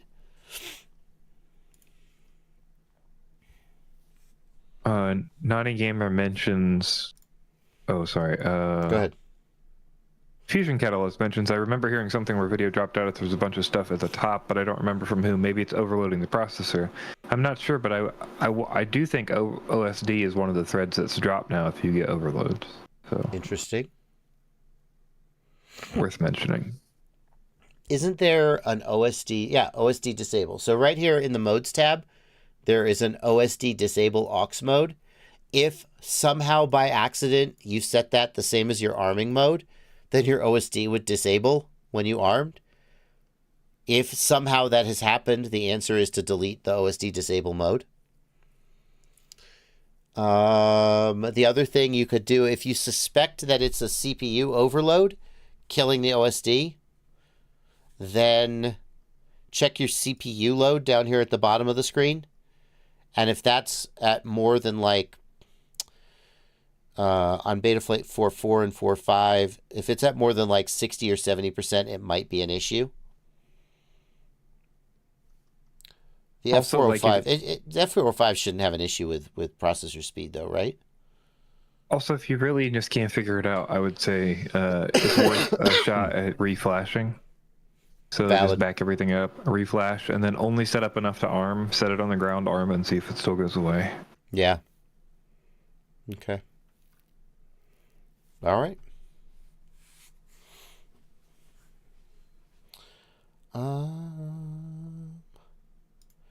Does anybody know a good 6S 5-inch freestyle drone with a Walksnail video system?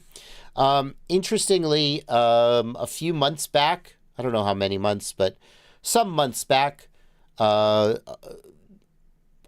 lot, if not all, of the Walksnail bind and flies got pulled from the shelves.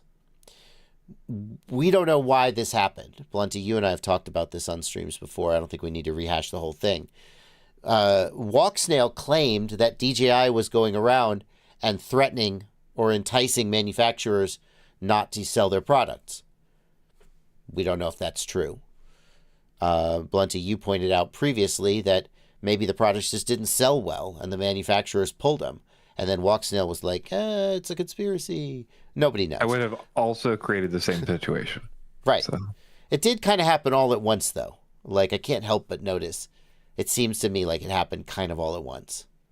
But anyway, doesn't matter. The fact is that these days there are very few bind and flies that come with Walksnail pre-installed.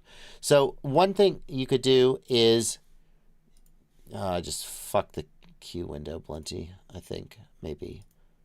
I don't know what I did. I reloaded the page. Anyway, one thing you could do is buy an analog one and put your own Walksnail in. I'm looking right now, though, because I think Rotor Riot still sells them. Ready to fly drones. Oh, you buy a solder free. You should buy a solder free. Like if we just, you want a 5-inch, right? Like let's say, stop. You want to get you, what do you like? Well, let's just get a CL2. Those are less expensive. Nope, DJI 03 only. Well, damn. DJI 03. Rotor Riot. Fat Shark is your sister company. Oh, but Fat Shark, right. I don't know. Is Fat Shark still in the Walksnail game? Rotor Riot, how are you not selling Walksnail video transmitters in your bind and flies? It seems like if anybody would, Rotor Riot would. I don't know why I'm saying this on a... the Moxie! You can still get the Moxie with the Avatar HD V2. There you go. I don't know why it's the Micro. That's a little weird. But okay. So the Moxie... Also not a thing that exists. What do you mean?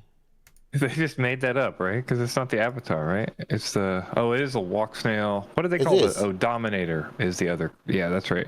I was just thinking, like, they probably aren't promoting it that hard because they don't really own the brand at all. You know what I mean? They don't have anything to do with it because all they have is a set of goggles. They just have the goggles. So, yeah, I don't know. I don't know how committed Fat Shark is, especially now that the Walksnail Goggles X are out, and Fat Shark doesn't really have an answer to that, at least not as of today. So the new generation of goggles is already out, and Fat Shark is basically left in the dust. But here you go. The Moxie is a pretty solid bind and fly, 5-inch bind and fly. Definitely don't buy it with the Bubby motors. Please tell me it doesn't come with the Bubby motors. No, it comes with the Drib motors. Great. It is 4S only. I mean, they're 4S... Yeah. Just ask Rotor Riot to make it for you with the Vanover motors. The Vanover 6S motors. They'll do it. Just ask. And you'll reach out to customer support, say, I want to buy... Frankly, wait a minute. Frankly, they probably would just make you any one of these with a Walksnail in it if you asked. As long as they're still carrying Walksnail. So yeah, here's what you do, in my opinion. Pick one of the Rotor Riot bind and flies that you like. Don't order it. Email customer service and say, I want to order this, but I would like to get it with a Walksnail VTX. Can you do that for me? And they'll say yes. And there you go. Don't let the fact that the web page doesn't show it. As long as they carry Walksnail video transmitters, they'll do it for you. I feel so confident. I'm going to put my reputation on the line here. As long as they have VTX modules for sale, they'll just pull one off the shelf and they'll build it for you. They don't care. That's why it costs $650 instead of $350 or $500, whatever, for analog versus digital. You know, you're paying a little extra because they're going to hand make it for you and they're going to make it exactly how you want it.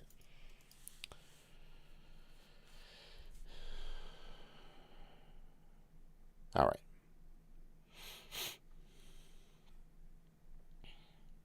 We got a couple more super chats that have come in. Let's clear them out. Frosty! Thank you for a $10 super chat. I'm new to the hobby and I picked up a CC2500 Radiomaster Pocket. I'm regretting not getting the ELRS version. Should I just get an external module or get a new radio? Get an external module. It's fine. You don't need to buy a new radio. External module is fine. No reason. I mean, frankly, for the price of the Pocket, it's almost as expensive to just buy a new radio. So maybe, but there's nothing wrong with the module. Have you tried the aluminum cage that can go on GoPros? Is it worth the wait? No. No. Nope. The GoPros are already too heavy. I ain't putting a freaking aluminum cage on it. I don't care how much it weighs. SOS Death Value, thank you for a $5 super chat. I had ordered them, but T-Motors spent me the T-mount, but on the website it shows one with a 5mm shaft. It sounds like you ordered a motor that was supposed to have a 5mm shaft, but it came with a T-mount shaft. Blunty, am I crazy, or is this just like a customer service issue? Is there something we need to talk about on the stream about this that I'm missing? I'm looking through his past messages. Yeah.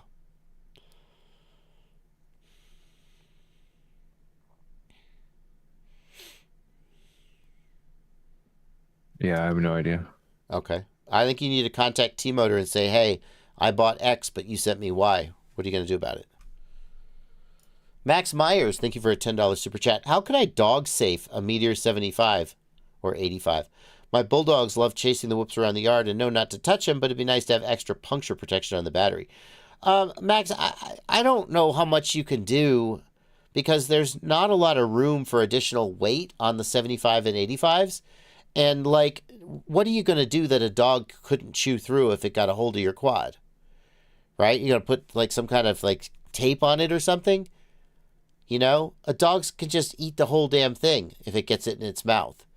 So the way to dog safe them is either to train your dogs or to fly when your dogs aren't nearby. I don't know how, like a bulldog, like if you've seen you know what those dogs can do. You can't protect the quads from them no matter what you do. The only thing, here's what you could do. Spray them with that bitter apple spray that makes them taste bad. I don't know. That's my guess. Spray it with something that'll make the dog go, oh, I don't want that in my mouth. That's it. I have an addendum to this question. Okay. Which is this? I'm asking today. I'm asking for all the FPV manufacturers to consider making an FPV dog toy, because my dogs love to chase drones. Like, they love it. Except Henry. Henry hates it, but my brother's dogs love to chase drones. Yeah. Like, so much so that you can literally I bet you could get them to pass out, like, if you kept flying. Like, they will just go until they can't move. So, yeah. But they can't ever get a reward. Like, you have they to, never like, catch it. Stop it, step on it, so they can't touch it, and then give them a treat or something and try to associate it. They can't ever catch the thing. They don't ever get to win. And they say a lot with dog psychology that you need to be able to get that thing and win. And they need to, like, 30% of the time or something, I think, they have to be able to win. Yeah. Yeah, like, my dog would chase the drones, not Mamba. Well, Mamba chased them too, I guess. But they very quickly learned they were never going to catch it, and then they just ignore it. So what if, Blunty... What if it would drop a treat every now and then? Oh, that's interesting. What if it had like a dropper where it spit out a treat if the dog got close to it? I was thinking more like put it inside of a Frisbee. Or like, you know what I mean? Or something like that. Or like inside of one of those. So the dog could catch toys. it and bring it back to you? Yes. Huh. Interesting. I don't know. Food for thought. Yeah. Interesting. Yeah, hanging something and have them grab it would be great, but I don't think the drone. I mean, you need a real drone for that, like a beefy, something that's not going to get ripped out of the air. It can have a really breakaway. Good detaching mechanism. Yeah, like a really good breakaway. What if it was was like a Velcro breakaway? So as soon as the dog caught it, it ripped off, and then you fly the drone back and land it, and then you call the dog and say, "Give me," and you reset it. Yeah, if you could get if you can nail that breakaway like pressure, yeah, that might work. That's interesting. Bone drone. This idea is patented. I declare bankruptcy.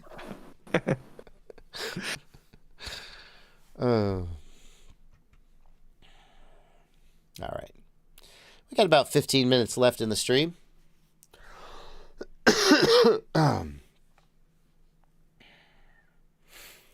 About 15 minutes left in the stream. We're going to keep going. Let's see here. I'm new to drones. I got liftoff sim. I bought the Radiomaster Boxer. Spent 50 hours on the sim. Now what? What should I proceed? You should get a drone. You should decide if you want to buy a bind and fly or if you want to build your own drone. If you want to build one, go to Get FPV and get the beginner build. I have a tutorial about how to build it. And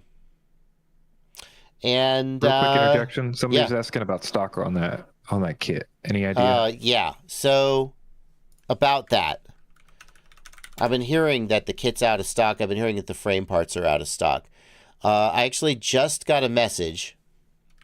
I'm not going to read you the whole message because that would be rude.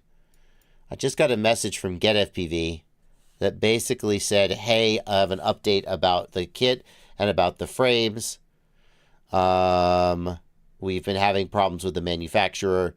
Long story short, we kept thinking that the parts were just about to come, and the manufacturer kept saying, we got to do one other thing first.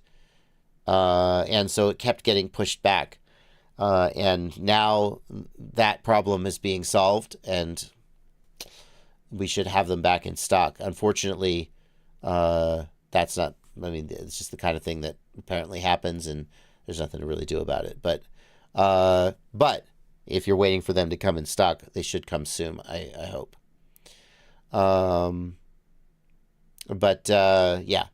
Yeah, that's disappointing because obviously I want you guys to be able to get those as well. But these are the problems we run into in this day and age. Shit's out of stock a lot of the time.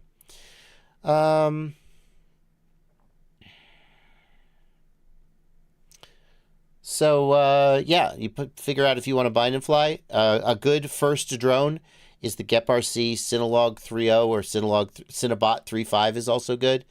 It's a Cinewhoop. It's fairly durable, and it flies okay. If you want to just go straight to a 5-inch racing drone, you can. Just be careful and be safe when you fly it.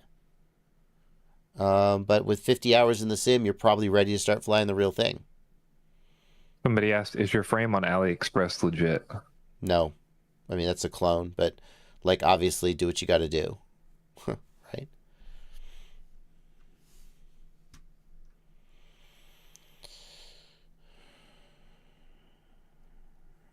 Yeah.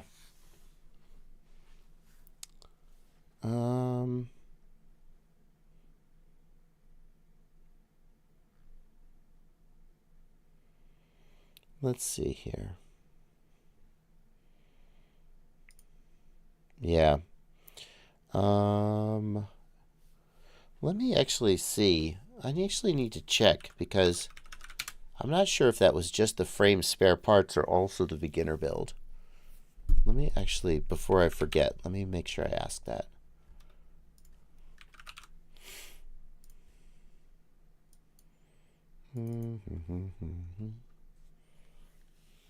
Is it factory promises? Okay. I'm not going to put that date out on the live stream, but there is a date, and it's soon.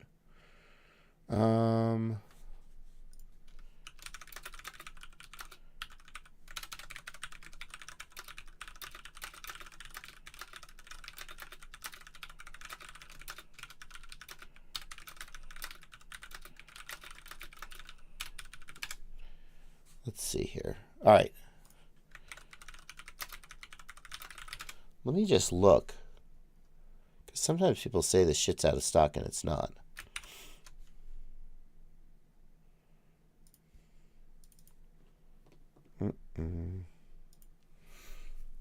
So the HD Ready is back ordered. I see.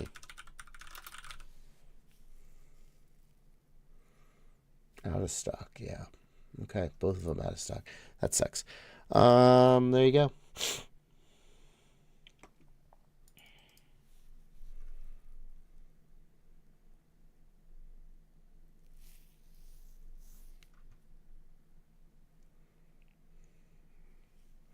Oh, plenty. The chat's sassy today.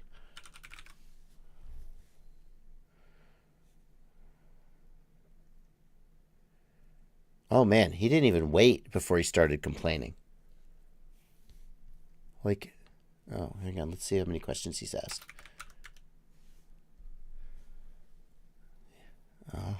Oh, he's asked several questions. One question several times. And then finally got pouty and said, thanks for not answering. Oh. Yeah, there are... Let me just say it again for the cheap seats. There are hundreds of people in the live stream. There's a fair chance that I will not answer your question. If you want me to answer your question, there are two things you can do.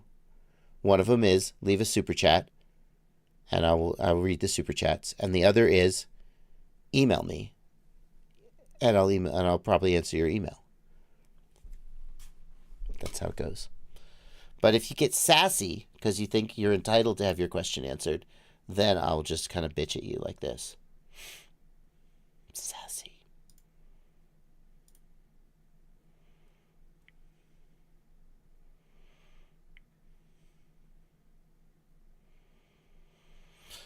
All right. What are your thoughts on the AOS Supernova motors? They're very interesting motors at a high price point. I think that Chris Rosser's claims about them having, whatever, 15% more thrust, high efficiency, those things are validatable on the bench. I believe Chris's testing is accurate and that the motors perform as advertised. And the question is just whether you want those things and whether you want to pay for them. Jeff Dempsey points out that I could have answered the question in the time that I'm bitching. Oh, I know that, Jeff. As I was bitching, I was reading the questions and thinking, should I just answer the questions? But now I'm just annoyed that you're being sassy. And I don't want to if people get the message that the way to get their question answered is to be sassy, it just encourages the chat to be sassy, and I don't want to do that. So I will still happily answer the question in an email. Gladly, I will answer the question in an email. But I'm not going to let the fact that someone was sassy and caught my eye be the way that you get your question answered.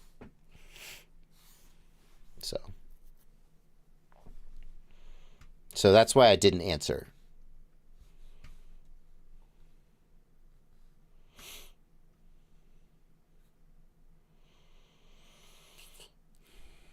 We've got about 4 minutes left in the stream.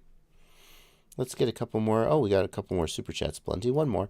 The RC and Power 1804 3450 kV motors on a 3.5-inch prop. Can I run 5S batteries? Yeah, probably. I think so. 3.5-inch on 4S is about 4,000 kV. So actually, 3450 kV feels just about right for 5S, just off the top of my head. I mean, the question is, where are you going to get a 5S battery, an 850 milliamp hour 5S? I don't know. But yeah, I think the kV is about right. I think you're going to be fine.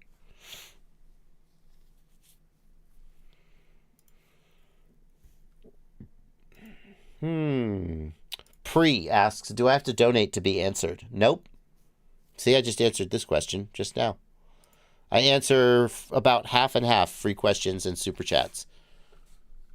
Still, most people who ask the questions don't get an answer because there's so much chat. I don't know, but it's weird. Do people not understand how chat works? It's weird. I have no idea. Leo Root FP. Yeah. Oh, go ahead. I have no idea. It's just funny. Yeah, that's a good word for it. Leo Root FPV, I do not see a super chat from you. So I would say no, we didn't get your super chat. Yeah, I checked the YouTube blog too. There's no super chat. It seems like you didn't leave a super chat. Do you guys understand how I understand I'm not a big Twitch streamer, but there's right now there are 400 viewers, and at the peak there were 500 viewers. Okay, so there's 500 people in the chat. All of them are asking questions. The chances of me actually answering your question is very low because like it takes me, whatever, 2 minutes to 5 minutes to answer a question. You do the math of how many questions you can answer. That's just how streaming is. And then people get really sassy when their question doesn't get answered. It's just like, I just feel like you just don't understand how this works. This isn't a phone call, right?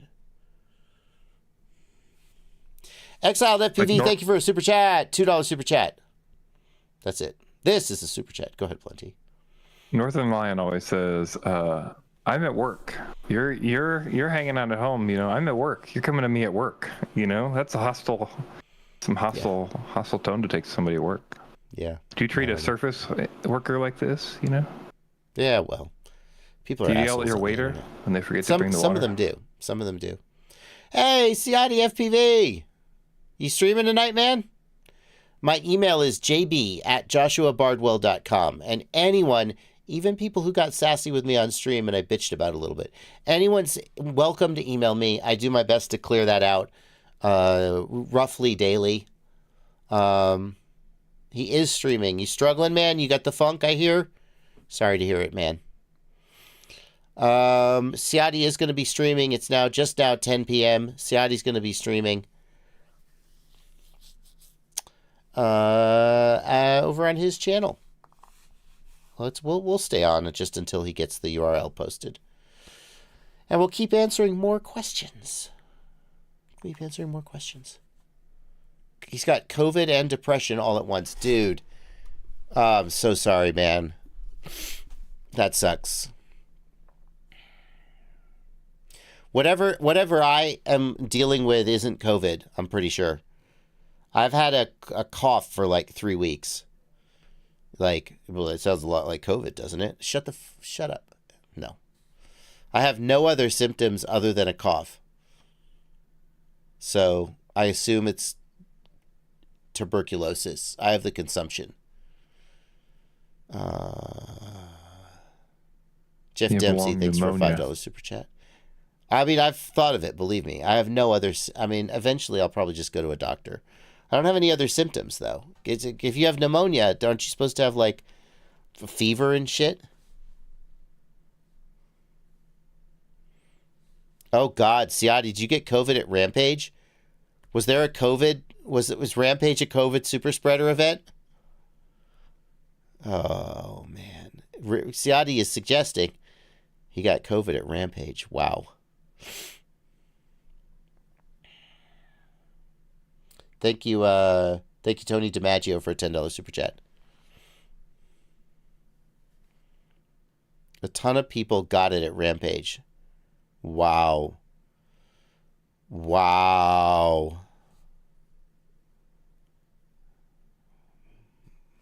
That sucks. Joseph Dahari says, our whole dorm got sick. P.S. I stole your room. So, Joseph Dahari, you're saying if I had gone to Rampage, I'd have COVID right now. Like the air conditioner spread it around. Instead, I have tuberculosis.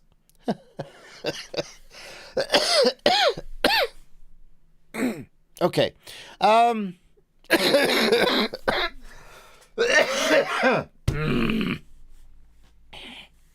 Leah Root FPV says, thank you for $5, Leah Root. Hobbywing X rotor is freezing in the sky. Freezing how? Freezing? Like fail-safing? Like what happens when it freezes, Leah Root?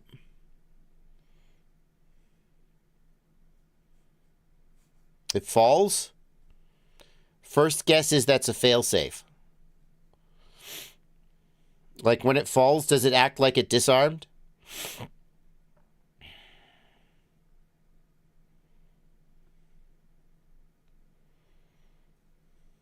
It drops and the OSD is frozen. Oh, that's bad.